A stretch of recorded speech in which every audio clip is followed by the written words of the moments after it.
Since the days of Israel's rebirth, the forces of hell have been trying to wipe it out. From the very moment, the day that it was declared, they tried to wipe it out. And the whole world, the United Nations, with all that they do, all the nations of the world kill, China, Soviet Union, others killing millions of their own people, never condemned them. But they have condemned the tiny little democracy called Israel more than it's condemned all the nations of the world put together.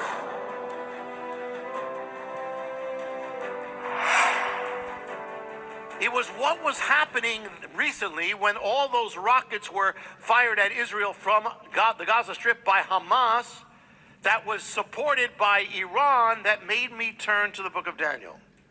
Now, the Bible reveals this demonic entity. In the Hebrew, it's Sar Paras, Persia. Sar Paras, the principality of Persia. What happened to it? The nation of Persia has not died. It's still alive.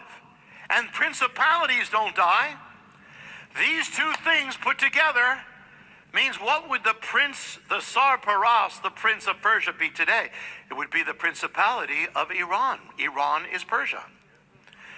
Now, under the Shah of Iran, a while back, Iran was not against Israel, but it was overthrown by a radical Islamic regime, which is in power to this day. Amazing to fathom that the same principalities are at work.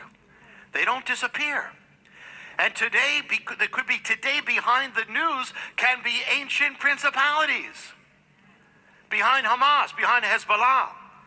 And it reveals something else, because ancient Persia was not Islamic, it was pagan. But you have that principality. Well, the fury now against Israel, against America, for terror, for Hamas and Hezbollah is Islamic. Yet what it reveals is deeper than Islamic, deeper than the label, deeper, is our principalities. They don't care if it's Islamic or not. They will use anything. And take this further, this revelation, because it means not just that. It means that there could be organizations, movements, nations, people in the 21st century that maybe consider themselves secular, doesn't matter, right wing, left wing, but behind it may be principalities, ancient principalities. Even that things that are happening in America, I won't go more into it now, but pray for me, because this is linked to the book that I have not been able to write because I've had there's such warfare about stopping this book, but is even linked to things happening in America right now affecting our lives that are linked to ancient principalities. But that's for another time. But this is also about that in another way. The revelation that the angel had given to Daniel had to do with the Jewish people in the end times. And it's blocked by the principality of Persia, Iran.